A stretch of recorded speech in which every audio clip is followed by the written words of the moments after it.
Mi nombre es Carlos Miguel Longalicia, del grupo 5M1. Esta es la lectura de centrales eléctricas, parte 2. Ok. Componentes de las centrales. Los componentes estos componentes se dividen en dos grupos.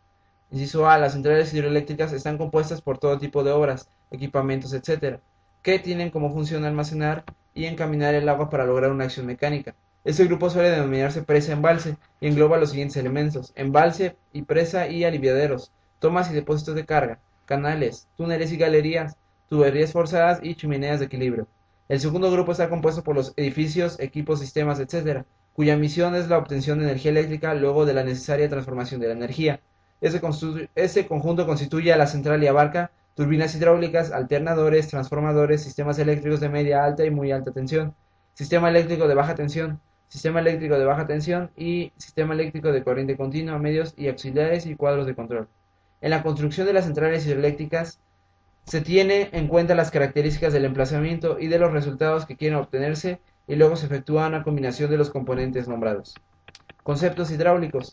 Nivel y cota. Se denomina nivel a la horizontalidad de la superficie de un terreno, a lo que logra la superficie libre de los líquidos. También se define como nivel a la altitud de aquellas superficies o de un punto cualquiera respecto a otro u otros puntos de referencia. Por cota se entiende el valor de altura en una superficie o punto respectivo del mar. Aquí tenemos un esquema en la cual cota es la altura donde está arriba y lo que es el nivel, pues es el nivel del mar. En este caso la superficie del mar, que es a 0 metros. Caudal y aforo. Recibe el nombre de caudal la cantidad de líquido expresada en metros cúbicos o en litros, que circula a través de cada uno de los fragmentos de una conducción, abierta o cerrada en la unidad de tiempo. Cuando el caudal es un orificio se denomina gasto. Por aforo se entiende el proceso mediante el cual se mide el valor de un caudal. Las mediciones pueden realizadas teniendo en cuenta la sección del conducto, la altura de lámina o calado, la presión de algunos puntos, etc. El método más sencillo para confeccionar un aforo se efectúa mediante la división de la capacidad de un recipiente por el tiempo que tarda en llenarse. El cronometrado del tiempo en que los flotadores tardan en recorrer una distancia determinada y los vertedores de fragmentos conocidos son algunos de los elementos que permiten la obtención de las medidas complejas. Los tubos de Venturi y los de Pitot y los molinetes Voltman son algunos de los aparatos que se utilizan para determinar los caudales. Aquí tenemos el tubo de Venturi, con el cual Q es igual a K por la raíz cuadrada de la altura. Tenemos también la fórmula de A, B, K, son constantes para cada aparato. El tubo de Pitot es el volumen es igual a M por la raíz cuadrada de 2G por H. L y L' son las llaves de paso en las cuales va la L', de L va, si de L va a L' y de L' regresa a L otra vez. Y tenemos lo que es ¿cómo se llama este? Tenemos un aparatito en el cual es el flotador, estos de orientación, sentido de circulación de agua, punto de suspensión, etcétera, con equilibrio de flotación para suspender el corriente de agua, el molinete, y aquí se expone un plan de orientación sobre tipos de tubos. ¿Ok? La ley de continuidad implica que la cantidad de líquido, que transita por las diferentes secciones de una conducción en un momento determinado es siempre constante. De esta ley se infiere las velocidades del líquido. Son inversamente proporcionales a las secciones por las que circula. S1V1 es igual a S2V2, por lo tanto, S1 sobre S2 es igual a volumen 2 sobre volumen 1, de donde se infiere que si S1 es mayor que S2 y volumen 1 es menor que volumen 2.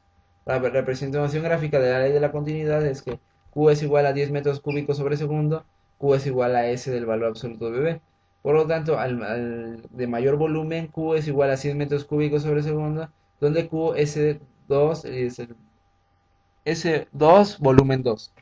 No es mayor absoluto, perdónenme, es S1 B1. Carga y pérdida de carga. El principio básico de la hidrostática expone que la presión en un punto de un líquido en reposo ejercida en el propio líquido es igual al peso de la columna de líquido, de la base de la unidad y de la altura de la distancia desde el punto a la superficie libre.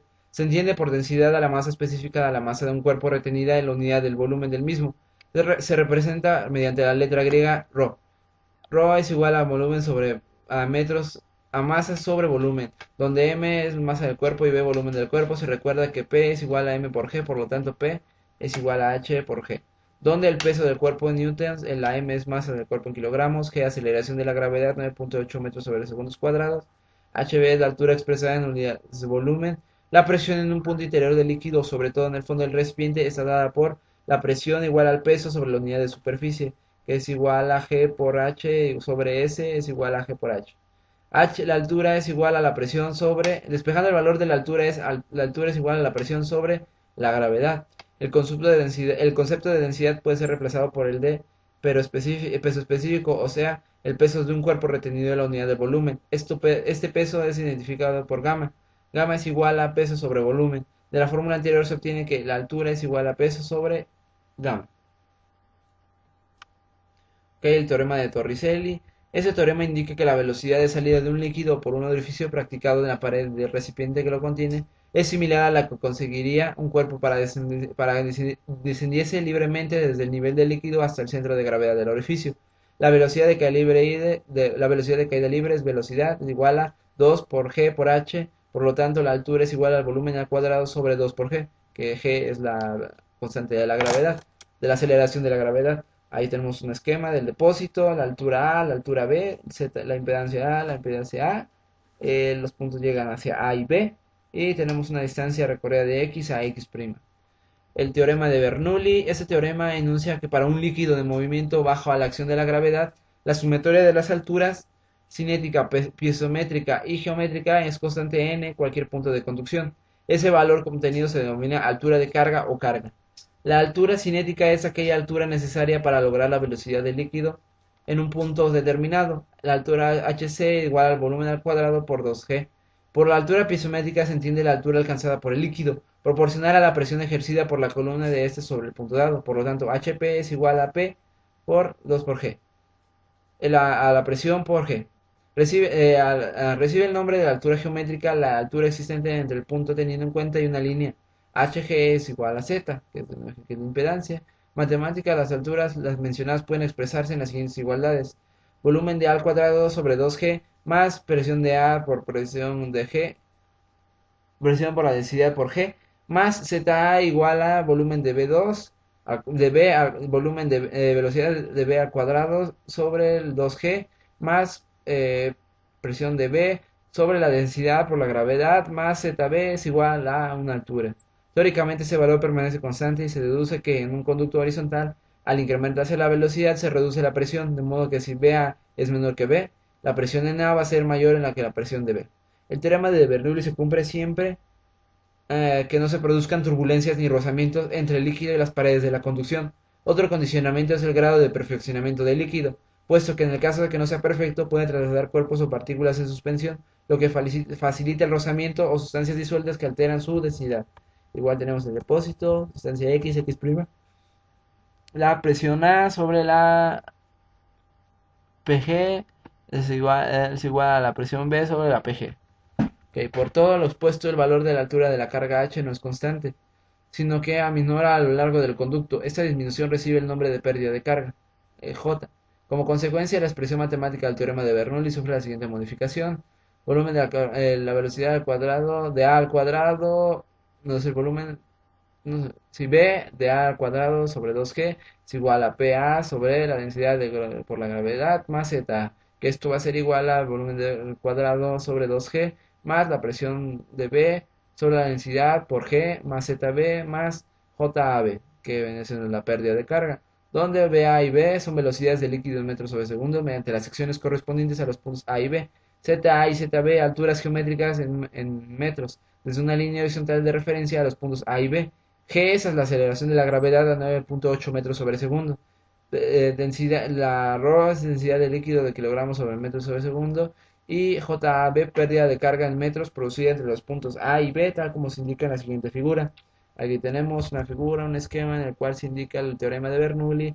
Tenemos aquí la distancia x, x', a cada distancia va a haber ZA, ZB y ZN, que son las alturas geométricas de la línea horizontal de referencia. También tenemos nosotros nuestro PA es igual a P sobre PG, va a ser igual a PB sobre PG. Tenemos nuestras alturas, este, perdón, la altura de carga. Tenemos también nuestras alturas geométricas, no hace aceleración de gravedad. Ok, salto de agua, se entiende por salto de agua a paso violento o descenso de masas de agua desde un nivel más o menos constante a otro inmediato menor. La altura de salto o de salto es la diferencia de cota y se expresa en metros. Las cascadas o cataratas constituyen saltos naturales y surgen cuando el cauce del río tiene marcados desniveles, pero para un mejor aprovechamiento industrial se prefiere la construcción de saltos creados para el hombre.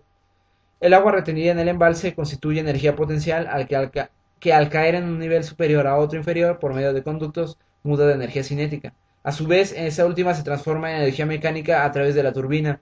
La explotación del salto tiene su origen en la presión del agua ejerce en el punto de toma, desde donde se desciende hasta la turbina. El salto bruto, salto real o salto total. Se expresa mediante la letra H y representa la diferencia entre el nivel de la superficie del agua retenida y el nivel, en aparente uniforme, de la corriente de agua que establece una vez de la misma haya transitado en las conducciones que salvan del salto de agua. El salto útil o salto neto se representa con la letra H'. Este salto surge de la restante al valor del salto bruto, las pérdidas de carga o altura J que surgen en la totalidad del trayecto. Las pérdidas pueden tener origen en las turbulencias y rozamientos del agua en los ingresos de las tuberías, válvulas y modificaciones de sección, etc. Tenemos un esquema del embalse, ahí está la presa, tubería forzada, la válvula y la central. Tenemos la de que es H y H' indicados. El embalse, un embalse surge al acumular las aguas que afluyen del territorio sobre el cual está asentado, identificado como cuenca vertiente. El propósito de encauzar las aguas para un correcto empleo de las mismas, teniendo en cuenta los requerimientos de la instalación. Por cuenca se entiende la superficie receptora de las aguas caídas de los nutrientes, ya sea que por escurrimiento inmediato, libre transitar del agua por el suelo o por infiltraciones. La cuenca se mide en kilómetros cuadrados y se refiere a la proyección horizontal de dicha superficie. Las dimensiones de un embalse están condicionadas por los caudales que contribuyen al río encauzado y sus afluentes y principalmente de las características de producción de la central para el cual se han construido. Una explotación de almacenaje, reserva o regulación es aquella que está provista de un gran embalse. Un embalse capaz de acumular el agua durante los lapsos pluviométricos propicios. Tiene la capacidad de cubrir las demandas de energía en épocas de escasez lluviosas. Aquí tenemos lo que es un diagrama, un esquema de lo que es un embalse, que es como lo que es la presa. Capacidad útil. Recibe el nombre de capacidad útil la capacidad de agua embalsada que supera el ingreso de agua hacia la central. Es el volumen de agua disponible para cubrir la demanda de instalación a la cual pertenece el embalse. La capacidad total. Se denomina capacidad total a la totalidad de volumen de agua retenida, o sea, la capacidad útil más la no utilizable. La capacidad de embalse se expresa en metros cúbicos y hectómetros cúbicos. Tenemos un diagrama, la capacidad útil está arriba, la capacidad no utilizable está abajo y la conducción de agua turbina está en medio de las dos. La evaporación que se da en la superficie y las filtraciones ocurridas en el terreno son algunas de las causas naturales que originan pérdidas de agua en los embalses. El correcto mantenimiento de los embalses requiere una inspección constante con el propósito de retirar los cuerpos extraños, corroborar la existencia de desprendimientos de terreno, inspeccionar los careos de fondo, localizar la salida de gas metano, que son los gas de los pantanos. El aprovechamiento hidroeléctrico implica la explotación de las aguas embalsadas para la obtención de energía eléctrica. Bueno, con eso concluyo mi lectura, la lectura de la lectura 4, la parte 2, que son las centrales eléctricas. Ahorita estamos orientados a lo que son las centrales hidroeléctricas, tipos, características, etcétera. Mi nombre es Eder Carlos Miguel León Galicia, del grupo 5M1. Muchísimas gracias por su atención.